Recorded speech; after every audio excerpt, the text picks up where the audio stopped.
But another stock on the back of its quarter one earnings that's in focus is JSW JSW Steel, a beat on the EBITDA per ton front and strong growth in the US business as well. We caught up with Jayant Acharya, the joint MD and CEO of the company, on the whole host of factors that we had our eyes on in the quarter pertaining to tariffs, macro uncertainty, as well as their earnings and the outlook ahead. Let's go across and listen in. So if you look at the Indian economic side, I think the macro indicators are quite positive. We have seen the inflation to be benign. The RBI has responded by front-loading the interest rate cuts, so monetary easing has taken place. We also see, CRR reduction, which has improved liquidity. By and large, I think Indian economy is on track with a 6.5% stable growth. So from a macro India side, I think we are on a good wicket. As far as the global challenges are concerned, I think there are, as we know, geopolitical challenges which continue. The tariff uncertainties which have begun in the last few months have not yet resolved.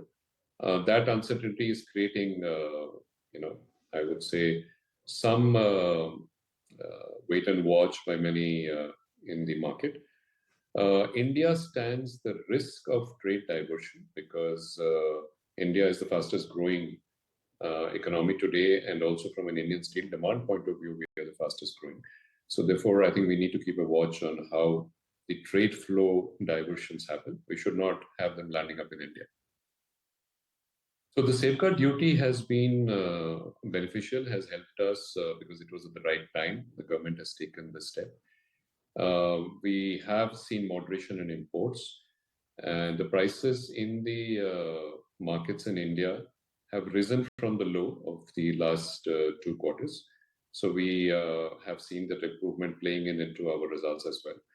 The pricing, however, post-April and May, in June has moderated somewhat, and in July as well. I think it's the uncertainty as we speak on tariffs and sentiments in general. We will watch how the situation goes, but from a demand perspective, we are quite convinced that the Indian economy will continue to do well, and the Indian steel demand will continue to remain strong as we go into this year. So in this last quarter, we did have a volume moderation, as you mentioned, on a sequential basis, while on a YOY basis, our sales went up by 9%. Our production went up by 14%. Also, please note that we had 2 blast furnace shutdowns, which was planned maintenance shutdowns. We managed to post 14% growth in production even after that. The JVML operations have primarily ramped up very well. So from a volume side, we see the shutdowns out of the way in the quarter 2. So the volumes will improve both from JSW steel assets in JVML, BPSL, and all other assets with us.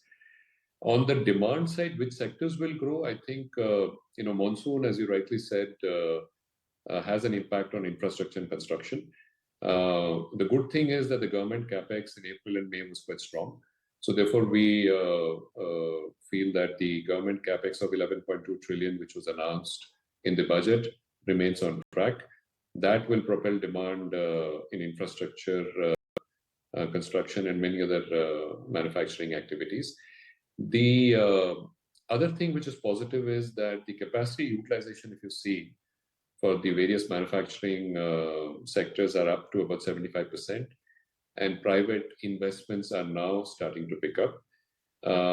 With the lower inflation, with interest rate cuts, we would see private consumption picking up as well.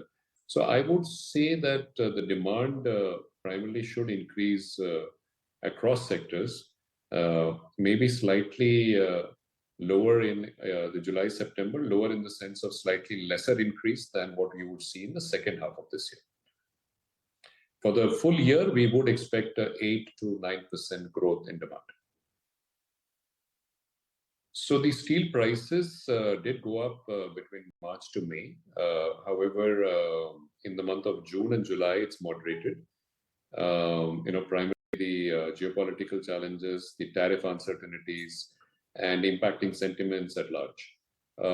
I think we look forward to the tariff uncertainties getting over and that should bring the sentiments to some extent back. From a margin expansion point of view, I think if you look at our last quarter, yes, sales prices were one of the major reasons for that. Our coking coal costs went down by $14. And in spite of the shutdowns of 2 blast furnaces which we undertook, which had some shutdown costs, we were able to post a consolidated EBITDA of 7,576 crores. In the next quarter, if you were to look at an outlook point of view, I would say that demand will remain better or will remain stable, although it's a monsoon season, but still we would expect a stable demand to continue. We see our volumes post the shutdowns coming back to normal levels. So the volumes in JSW Steel would go up. The cost of coking coal would maybe be stable-ish, up to $5 less. Iron ore, we may see some positive decline, which will flow into our cost advantage. However, on the price side, as I said, the prices have moderated. So the cost and efficiency improvements, the shutdowns behind us, I think will partly offset the fall in realizations.